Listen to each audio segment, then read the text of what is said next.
ಪ್ರಿಯ ವೀಕ್ಷಕರೇ, ತಮ್ಮೆಲ್ಲರಿಗೂ brothers food ಚಾನಲ್ಗೆ ಸ್ವಾಗತ. ಈ ವಿಡಿಯೋ ನೋಡ್ತಕ್ಕಂಥ ಪ್ರತಿಯೊಬ್ಬರನ್ನು ದೇವರ ಆಶೀರ್ವಾದ ಮಾಡಲಿ. ನಾವು ಮೊದಲನೇದು ದೇವರಿಗೆ ಮುಂದೆ ತರ್ತೀವಿ ಪ್ರಿಯರೇ. ಸೊ ಇವತ್ತಿನ ದಿನದಲ್ಲಿ ನಾವು ಫ್ರೂಟ್ ಕಸ್ಟರ್ಡ್ ಮಾಡೋಕ್ಕೆ ಹೋಗ್ತಾ ಇದ್ದೀವಿ. ಅದು ಮಾಡೋ ವಿಧಾನ ಹೇಗನ್ನೋದನ್ನು ನೋಡ್ಕೊಂಡು ಬರೋಣ. ಬನ್ನಿ ಪ್ರಿಯರೇ. ಅದಕ್ಕಿಂತ ಮುಂಚೆ ನಮ್ಮ ಚಾನಲ್ ಇದೆ ಮೊದಲನೇ ಬಾರಿ ನೋಡ್ತಾ ಇದ್ದಾರೆ, ಸಬ್ಸ್ಕ್ರೈಬ್ ಮಾಡ್ಕೊಳ್ರಿ. ಹಾಗೆ ಬೆಲ್ಲೈಕನ್ ಕ್ಲಿಕ್ ಮಾಡಿ ಒಂದು ಲೈಕ್ ಕೊಡಿ ಪ್ರಿಯರೇ. ನಿಮ್ಮ ಕೈಲಿಂದ ಆಗಿದ್ದ ಪ್ರೋತ್ಸಾಹ ನೀವು ನಮಗೆ ಮಾಡಿದ್ರೆ ಇನ್ನೊಬ್ಬರು ನಿಮಗೆ ಮಾಡ್ತಾರೆ.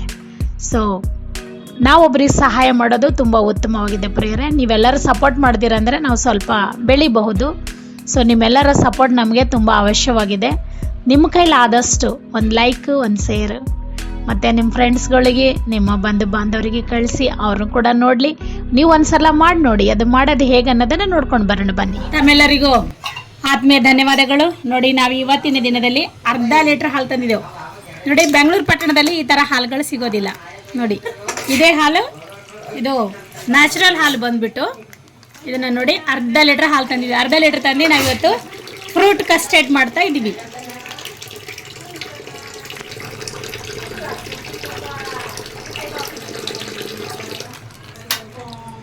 ನೋಡಿ, ಇದು ಅರ್ಧ ಲೀಟ್ರ್ ಹಾಲು ಸ್ಟವ್ ಮೇಲೆ ಇಡ್ತಾ ಇದ್ದೀವಿ. ಗ್ಯಾಸ್ ಆನ್ ಮಾಡ್ತಾ ಇದ್ದೀವಿ. ಇದರಲ್ಲಿ 1 ಟಮ್ಲರ್ ನೀರು ಹಾಕ್ತಾ ಇದ್ದೀವಿ.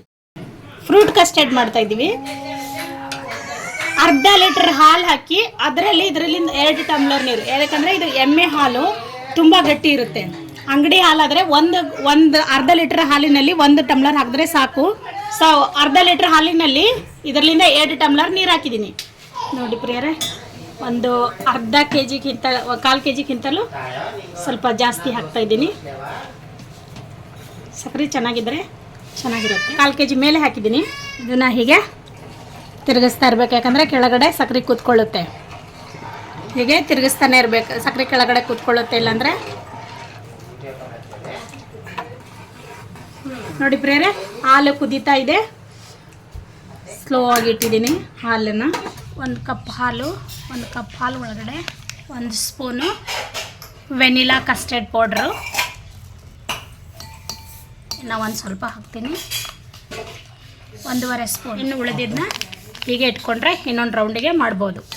ಇದನ್ನು ತಣ್ಣಂದು ಹಾಲು, ಇದು ಬಿಸಿ ಹಾಲಲ್ಲ, ತಣ್ಣಂದು ಹಾಲು. ನೋಡಿ ಪ್ರಿಯರೇ, ಹೀಗೆ ಕಲಿಸ್ಕೋಬೇಕು.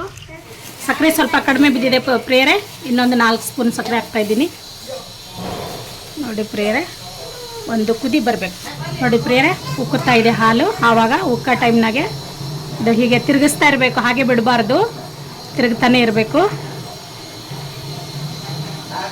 ಇಲ್ಲಾಂದರೆ ಉಂಡೆ ಆಗಿಬಿಡುತ್ತೆ. ನೋಡಿ ಪ್ರಿಯರೇ, ಹೀಗೆ ತಿರುಗ್ತಾ ಇರಬೇಕು ಒಳಗಡೆ, ಇಲ್ಲಾಂದರೆ ಉಂಡೆ ಆಯ್ತಾ ಇರ್ತದೆ. ತಿರುಗ್ತಾನೆ ಇರಬೇಕು. ಜಾಸ್ತಿ ಬೇಯಿಸೋದೇನು ಬೇಡ, 2 ಮಿನಿಟ್ಸ್, 2 ನಿಮಿಷ ಆದರೆ ಸಾಕು.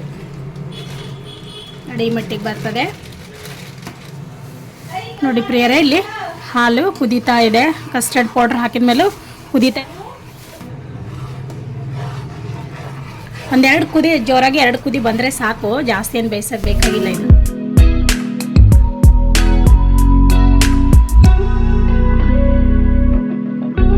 ನೋಡಿ ಪ್ರಿಯರೇ, 2 ಕುದಿ ಬಂತು, ಕುದೀತಾ ಇದೆ. ಗ್ಯಾಸ್ನ ಆಫ್ ಮಾಡ್ತಾ ಇದ್ದೀನಿ. ಇವಾಗ ಇದೇನು ಮಾಡ್ಬೇಕಂದ್ರೆ ತಣ್ಣಗೆ ಮಾಡಬೇಕಿದು. ಫುಲ್ ತಣ್ಣಗಾಗಿರ್ಬೇಕು, ಬಿಸಿ ಇರಬಾರ್ದು. ಫುಲ್ಲು ತಣ್ಣಗಾಗಿದ್ಮೇಲೆ ಹಣ್ಣುಗಳು, ಬಾಳೆಹಣ್ಣು ಮತ್ತು ಸೇಬು ಹಣ್ಣು, ದಾಳಿಂಬ್ರೆ ಹಣ್ಣು, ಮಾವಿನ ಹಣ್ಣು ಎಲ್ಲನೂ ಕಟ್ ಮಾಡಿ ಪೀಸ್ ಮಾಡಿ ಕಟ್ ಮಾಡಿ ಒಳಗಡೆ ಫ್ರಿಜ್ಜಲ್ಲಿ ಇಟ್ಬಿಡ್ಬೇಕು. ಫ್ರಿಜ್ಜಲ್ಲಿ ಅಂದರೆ ಫ್ರಿಜರ್ದಾಗ ಹಾಕಿಟ್ರೆ ಬೇಗ ಗಟ್ಟಿಯಾಗಿಬಿಡುತ್ತದೆ, ಇದು ತಣ್ಣಗಾಗ್ಬಿಡುತ್ತೆ.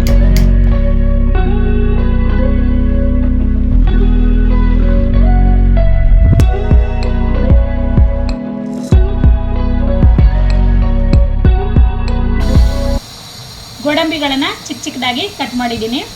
ಇವಾಗ ಬಾದಾಮ್ ಕೂಡ ಕಟ್ ಮಾಡ್ತಾ ಇದ್ದೀನಿ. ಒಂದರಲ್ಲಿ 4 ಪೀಸ್.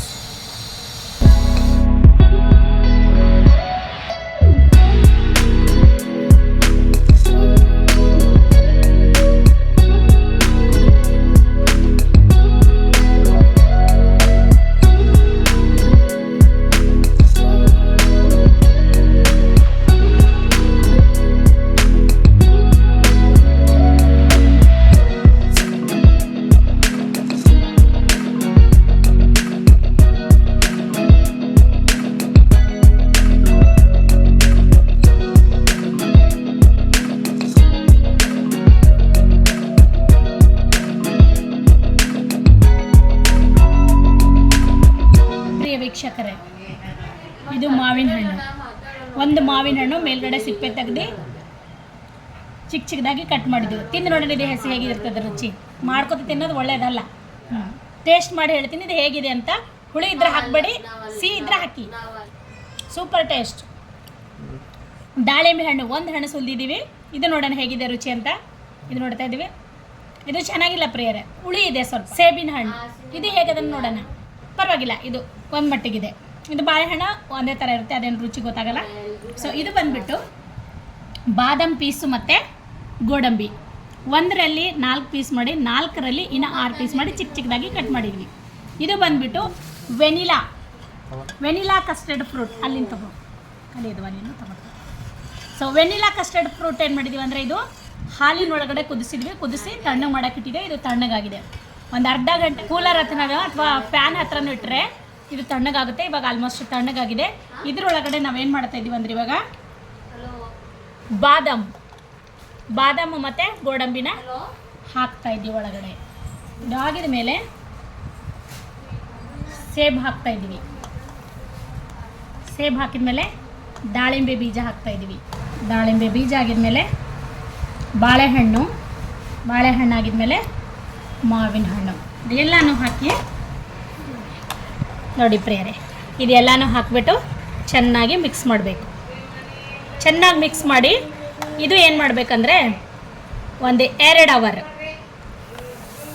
2 ಗಂಟೆ ಫ್ರೀಝರ್ದಲ್ಲಿ ಇಡಬೇಕಿದು. ಮುಚ್ಚುತ್ತಾ ಇದ್ದೀವಿ. ಮುಚ್ಚಿಬಿಟ್ಟು ಫ್ರೀಝರಲ್ಲಿ ಇಡ್ತೀವಿ. ಇದನ್ನು ಫ್ರೀಝರಲ್ಲಿಟ್ಟು ಮುಚ್ಚುತ್ತಾ ಇದ್ದೀವಿ. 1-2 ಅವರ್ ಬಿಟ್ಟು ತೆಗಿತೀವಿ. ಆಮೇಲೆ ಪ್ರಿಯ ವೀಕ್ಷಕರೇ, ಇವಾಗ ಆಲ್ಮೋಸ್ಟ್ 2 ಅವರ್ ಆಗಿದೆ. ಇವಾಗ ನಾವೇನು ಮಾಡ್ತಿದ್ದೀವಿ, ಫ್ರಿಜ್ ಓಪನ್ ಮಾಡ್ತಾ ಇದ್ದೀವಿ. ಸೊ ತೆಗಿತಾ ಇದ್ದೀವಿ. ನೋಡೋಣ ಬನ್ನಿ ಪ್ರಿಯರೇ. ಕೆಳಗಡೆ ಐಸ್ ಆಗ್ಲತ್ತವೆ ನೋಡಿ ಪ್ರಿಯರೇ. ಇದು ಹಾಕ್ತಾ ಇದ್ದೀನಿ ಬಟ್ಲೆ ಬಾಲಿಗೆ. ಬಟ್ಟೆ ಕೊಡನೆ.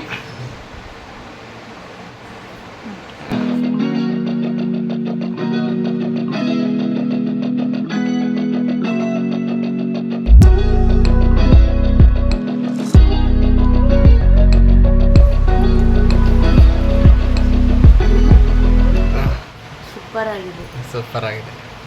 ನಾವು ಹೋಟೆಲ್ದಲ್ಲಿ ಅವತ್ತು ಶಾಪಿಂಗ್ದಲ್ಲಿ ತಿಂದಿದ್ದೀವಿ. 1ರಲ್ಲಿ 3 ಜನ ತಿನ್ನೋಕೆ ಕಷ್ಟಪಟ್ಟಿದ್ದೀವಿ.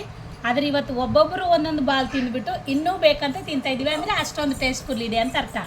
ನೀವು ಒಂದ್ಸಲ ಮಾಡಿ ನೋಡಿ, ಚೆನ್ನಾಗಿ ತಿಂದು ನೋಡಿ, ಚೆನ್ನಾಗಿದೆ ಅಂತ ಕಮೆಂಟ್ ಕೊಡಿ.